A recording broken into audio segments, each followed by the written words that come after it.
Hi, my name is Brian Stewartley, and there's nothing you can do about it. Diane Simmons can't resist.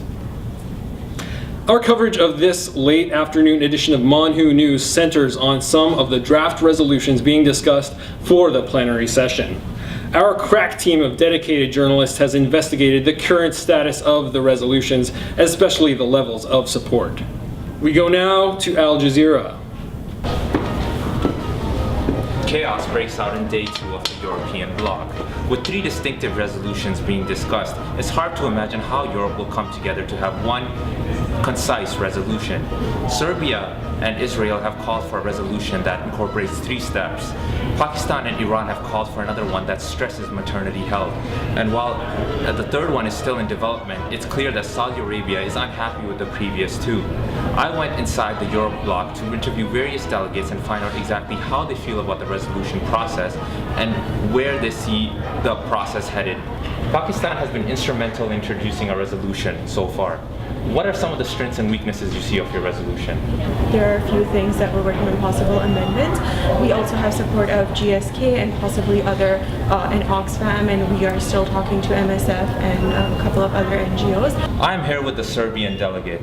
Now, Serbia and Israel have formed a partnership of some sort, and they've decided to introduce a new resolution. However, in speaking with the Pakistani delegate before, she's called your resolution short-sighted, confusing, and trying to incorporate too many things at once. How do you respond to this criticism? Well, first of all, I'd also like to clarify that it's not just Israel and myself, it's also including Norway, Spain, and France. They're all sponsors. Their opinion of our resolution is coming from a not complete understanding of the resolution. For example, Iran, who is also working with Pakistan, seemed to be very confused when we were talking about a cap on the Dublin Convention. And what is your opinion on Pakistan's resolution and Iran's they're doing a joint resolution. What is your opinion on? Their resolution is similar to ours. I feel that they don't have as much planning for the future. They don't have as much of a plan, and I'm not sure how long they intend to rely on NGOs for funding. With so many personalities, so many resolutions on the table, how is Europe going to come together to have a concise decision? It just seems impossible, right? Yeah, right now there's a lot of conflict. I spoke with the Saudi Arabian delegate on why he chose to support both resolutions. He said supporting both resolutions was necessary as it incorporated aspects that were complementary to one another. However, when I asked him why he didn't try to persuade both groups to come together and make one common resolution, he had no answer. This is Ramiz Imtiaz, Al Jazeera, Montreal. Let's hear the Xinhua report.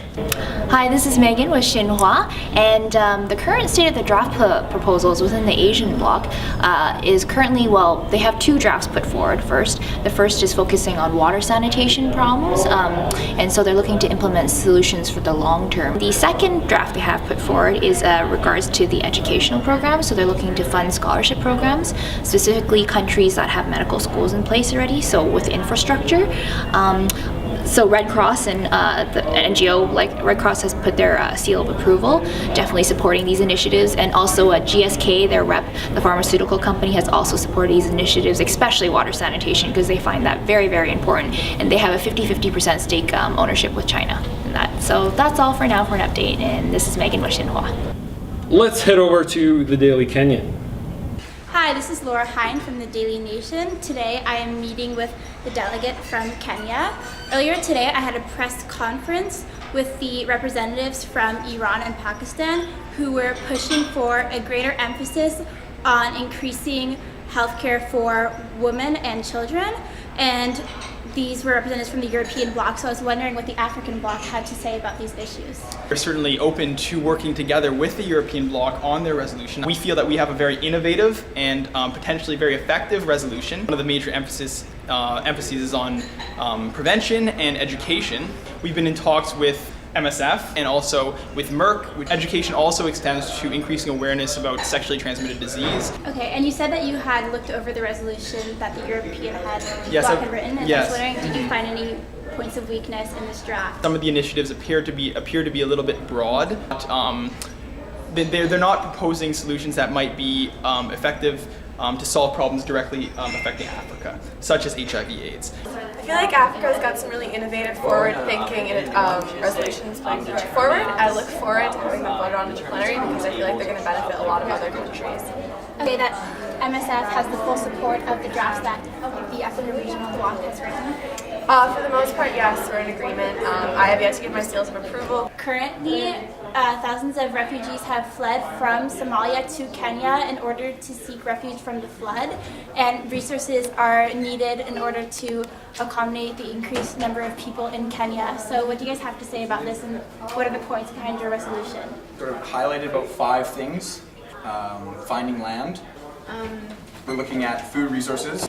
Pharmaceuticals, we're speaking with GSK, hopefully cholera is something we expect with sort of the high volume of people coming into this area. And then also security is another thing we're looking at. It's actually wonderful because we're coming up with short-term solutions that tie into our long-term solutions. So we also have resolutions going on about water and sanitation, nutrition, women's health. And now with the BBC.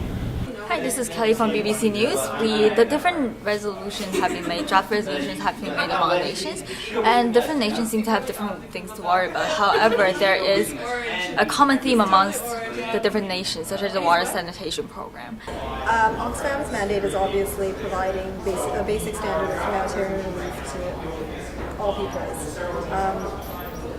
So there are a lot of good draft resolutions that are coming up. We obviously support anything that to do with women and women's and maternal health, as well as we're a strong advocate of the water sanitation programs.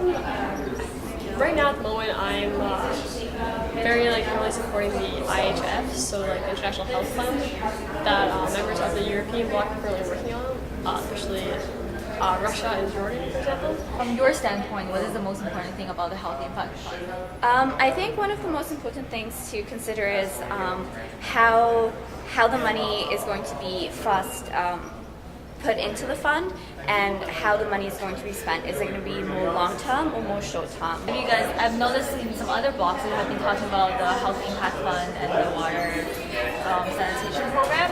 Have you guys touched up on those 2 topics? Yeah, specifically the water sanitation program.